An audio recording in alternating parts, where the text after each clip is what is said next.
कि ये जो संकट है, विपत्ति का काल है, इस काल में विपक्ष हमारा साथ नहीं दे रहा है। ये विपत्ति आ पड़ी है, आई हुई विपत्ति है, इसमें तो सबको साथ देना चाहिए। लेकिन मैं आपके माध्यम से सरकार से पूछना चाहता हूं, यह विपत्ति आई हुई कैसे है? मान्यवर, यह विपत्ति लाई हुई विपत्ति है। यह लाई गई समस्या है, यह लाया हुआ संकट है, आया हुआ संकट नहीं मान्यवर। तो यह लाया हुआ संकट कैसे है? देश की जनता को नहीं पता था मान्यवर, आपको भी नहीं पता था, हमको भी नहीं पता था, लेकिन आदरणीय प्रधानमंत्री जी को पता था, देश के विदेश मंत्री को पता था कि जो हार्मोज का समुद्री मार्ग है, वहां से भारत की जरूरत का 60% कच्चा तेल आता है मान्यवर, और 50% भारत के जरूरत की गैस आती है, उसी रास्ते से आती है। यह बात नरेंद्र मोदी जी को, आदरणीय प्रधानमंत्री जी को पता थी। तो मैं आपके माध्यम से पूछना चाहता हूं कि जब वो हार्मोज का समुद्री मार्ग 60% से ज्यादा ईरान के रास्ते में आता है, ईरान के कब्जे में आता है, तो ईरान से तू कौन मैं खामखा जबरदस्ती झगड़ा करने की आपको जरूरत क्या थी? इसलिए आपने जानबूझकर देश को संकट में डाला है। यह संकट आया हुआ संकट नहीं है, यह लाया हुआ संकट है, और इस लाए हुए संकट के सबसे बड़े जो प्रायोजित किया है जिन्होंने संकट, उसका नाम है देश के प्रधानमंत्री आदरणीय नरेंद्र मोदी जी। मान्यवर, यह बात देश की जनता को पता होनी चाहिए। दूसरी बात मान्यवर, आपका परंपरागत मित्र है ईरान, और खुद प्रधानमंत्री ने माना है। प्रधानमंत्री जी जब गए थे ईरान की यात्रा में, उन्होंने कहा भारत और ईरान की दोस्ती इतिहास से भी पुरानी है। ये प्रधानमंत्री के वक्तव्य हैं।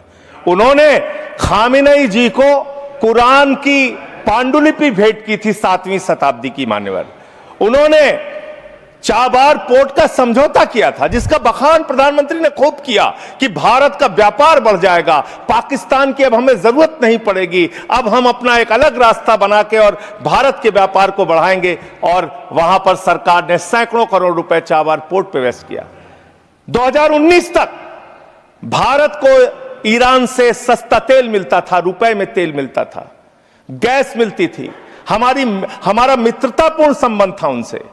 लेकिन भारत के प्रधानमंत्री खामेनेई की मौत पे खामोश रहते हैं। 160 स्कूली बच्चे मार दिए जाते हैं, खामोश रहते हैं। और इतना ही नहीं मान्यवर, ईरानी नौसेना को हमने अपने युद्धाभ्यास में बुलाया, और जब वो नौसेना का जहाज वापस जा रहा था, 100 नौसैनिक मार दिए गए ईरान के, अमेरिका के द्वारा। प्रधानमंत्री खामोश। हमारे मेहमान मारे गए, एक शोक संवेदना के शब्द हमने नहीं बोले।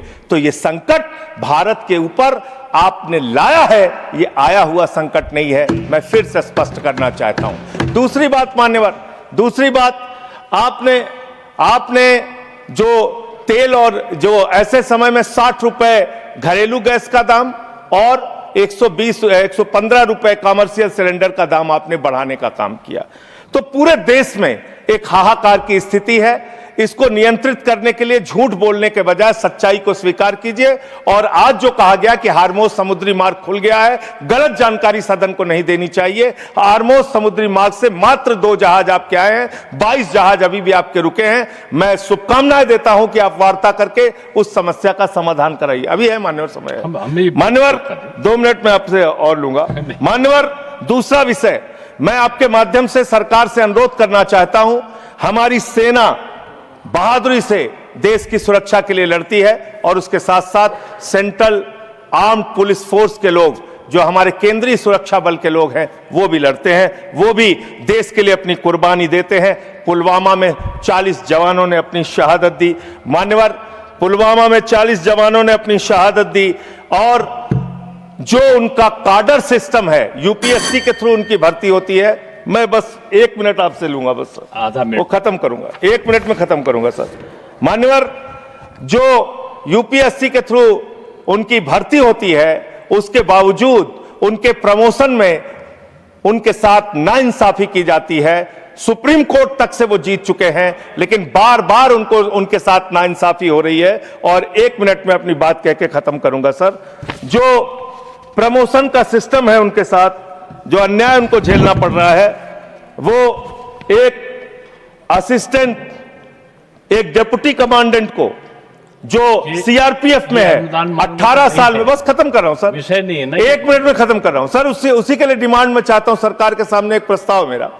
18 वर्षों में एक प्रमोशन मिलता है सीआरपीएफ के डिप्टी कमांडेंट को और असिस्टेंट कमांडेंट को 15 वर्ष में एक प्रमोशन मिलता है। यही हाल बीएसएफ का है। लेकिन जो आईपीएस बैच के अधिकारी हैं उनको 4-4 प्रमोशंस मिलते हैं। हमें आईपीएस के प्रमोशन से परेशानी नहीं है, लेकिन बीएसएफ में सर, खत्म कर रहा हूं सर, 30 सेकंड में खत्म कर रहा हूं सर, खत्म कर रहा हूं 30 सेकंड में सर।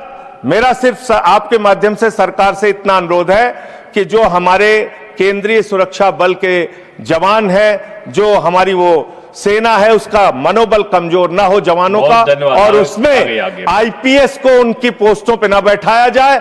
जहां डीजी, डीआईजी, आईजी बनने में उनकी योग्यता है, उनको उस